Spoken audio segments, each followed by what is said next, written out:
Welcome back to my YouTube channel. My name is Lecturer Tari. I'm going to take you through complex numbers. This is for those people who are taking mathematics for engineers. We're going to tackle complex numbers or complex variables. We first of all start by definition of the complex number. What do we mean by the complex number? It is a number that contains the real part and an imaginary part. So first of all, if a real number, for example, when we talk of a real part and an imaginary part, a real part we simply means a real number. We simply means a real number. And an imaginary part we simply mean a number which is real but have a negative sign. To understand all these things, we shall start by finding the square root of a negative number. So we say if a real number is squared, the answer cannot be negative. That is, if a real number is squared, the answer cannot be negative. E.g., 7 squared is equals to 49. Negative 7 squared is equals to 49. You see here we have, when you regard this 7 as positive, the answer will be 49. And when you take a negative 7, you square it, the answer will be the same, because negative times negative is equals to positive. So negative 7 squared, it means we are squaring two numbers which are negative. So we say negative times negative is equals to positive. Now, it is impossible to obtain a negative result by squaring a real number. It is impossible to obtain a negative result by squaring a real number. Suppose we introduce a new sort of number called j. Suppose we introduce a new sort of number called j. This is a new number with the property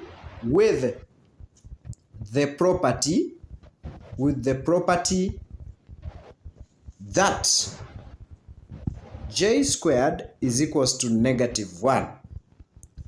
The number j cannot be a real number because its square is negative. The number j cannot be a real number because its square here is negative number.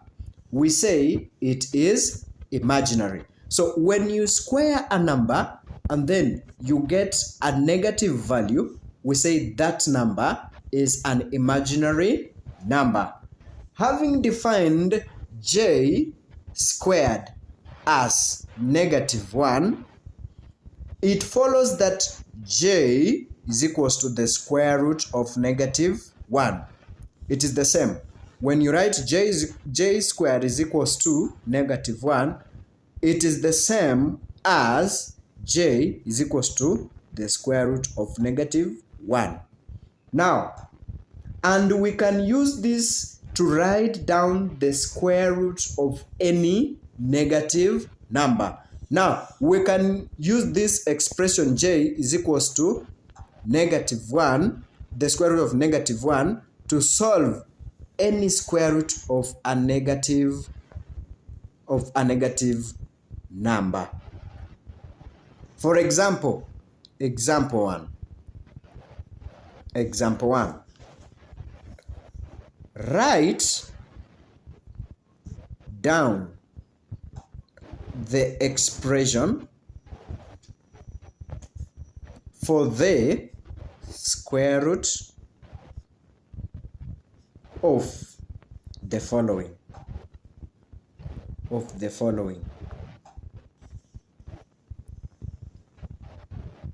A, we have 9. the square root of 9 is equals to plus or negative 3. Suppose we have negative 9. That is our next example, negative 9. So when we look at this negative 9 here, we find the square root of negative 9. So we shall say the square root of negative 9.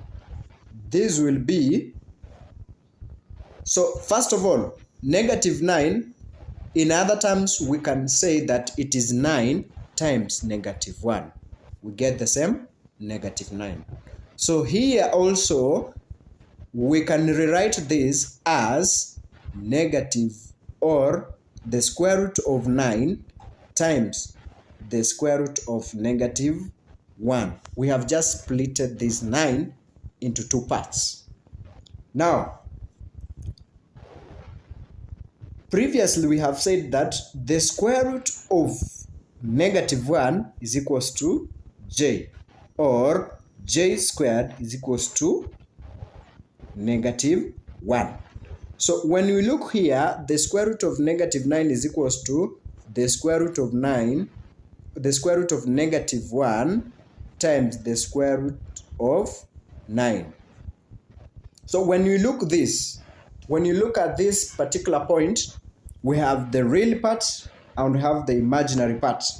Once you introduce j, it means this number has a real part and an imaginary part. So for example, we've said that negative 1 is equals to j. So we can write here that 9 times j, that's the square root of 9 times the square root of j, which is negative 1. So we can simply write this one that the square root of 9 is plus or negative 3j. Plus or negative 3j. Then we have used this fact that j squared is equals to negative 1. So we find it. So the square root of negative 9 is plus or minus 3j. Another example, when you are told to write down the square root of 100, the square root of 100. The square root of 100 is equals to plus or negative 10. But when you are told to write the square root of negative 100, we know that there is no square root of a negative number. Now here we introduce an imaginary number, which is j, and we said j squared is equals to negative 1. So guys, don't forget to use this expression. It's all very vital and important for us to use this. So the same way we find the square root of negative 9, we are going to find the same negative 100. So here we say that negative 100 is equals to 100 times negative 1. 100 times negative 1. So when you find the square root both, so it is like the square root of 100 times the square root of 1. But we've said that the square root of negative 1 is equals to j, So we say the square root of 100 times j. So here we come and say it is plus or minus. The square root of 10 is plus or minus. The square root of 100, the square root of 100 is plus or minus 10. Then j. So this is the square root of negative 100. This is the square root of negative 100.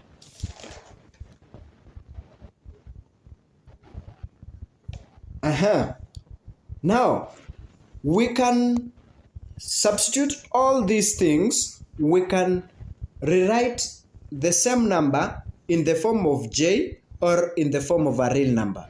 In the form of j or in the form of a real number. So, for example, if you are given a value like j3, and then wanakwambia using the fact that j squared is equals to -1. I've said this is very important not to forget this one. So j squared is equal to -1.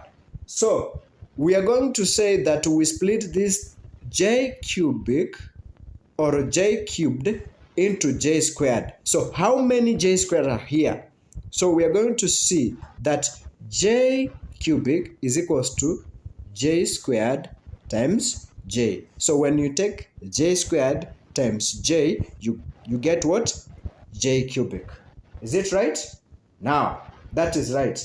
But we've said, but j squared is equals to -1. So you introduce this -1 here. So it is -1 times j. So the answer will be -j. So the solution to this j cubed is equals to -j.